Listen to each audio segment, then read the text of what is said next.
Age ఎంత పెరుగుతూ వస్తున్నా హీరోలుగానే కంటిన్యూ అవుతుంటారు. కానీ ఈ విషయంలో హీరోయిన్స్కి ఆ ఛాన్స్ చాలా తక్కువనే చెప్పాలి. అందుకే మ్యారేజ్ తర్వాత సపోర్టింగ్ రోల్స్కి షిఫ్ట్ అవుతుంటారంట. ఇప్పుడు ఇదే లిస్ట్లోకి వచ్చేసారు జెనీలియా, లయ.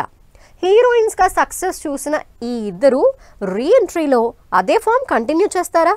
ఇకపై వరుస సినిమా ఛాన్సెస్ అందుకుంటారా? హీరోయిన్ గా జెనీలియాకి ఫుల్ క్రేజ్ తీసుకొచ్చింది తెలుగు సినిమాలే.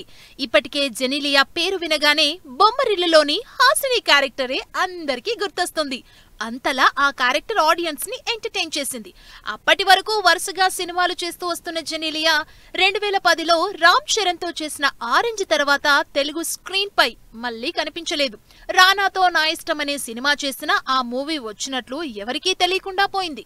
దాదాపు 15 years తర్వాత మళ్లీ జూనియర్ సినిమాతో తెలుగు ఆడియన్స్ ముందుకొచ్చేందుకు రెడీ అవుతోంది జెనీలియా. కిరీటి, శ్రీలీల హీరోయిన్స్ గా నటిస్తున్న సినిమా జూనియర్. ఈ సినిమాతోనే జెనీలియా తెలుగులోకి రీఎంట్రీ ఇచ్చేందుకు రెడీ అవుతోంది. యూత్ఫుల్ రొమాంటిక్ ఎంటర్టైనర్ గా కన్నడ, తెలుగు భాషల్లో బైలింగ్వల్ గా ఈ సినిమాని తెరకెక్కిస్తున్నారు డైరెక్టర్ రాధాకృష్ణ. దేవిశ్రీ ప్రసాద్ సంగీతం అందిస్తున్న ఈ సినిమాలో జెనీలియా ఇంపార్టెంట్ రోల్ ప్లే చేశారు. రీసెంట్ గా రిలీజ్ అయిన టీజర్ లో జెనీలియా ప్రెజెన్స్ సినిమాలో నెగటివ్ షేడ్స్ ఉన్న రోల్ చేస్తుందా అనే క్యూరియాసిటీ పెంచేసేలా ఉంది. జెనీలియా కంటే ముందుగా తెలుగులో రీఎంట్రీ ఇచ్చేందుకు రెడీ అవుతున్నారు లయ.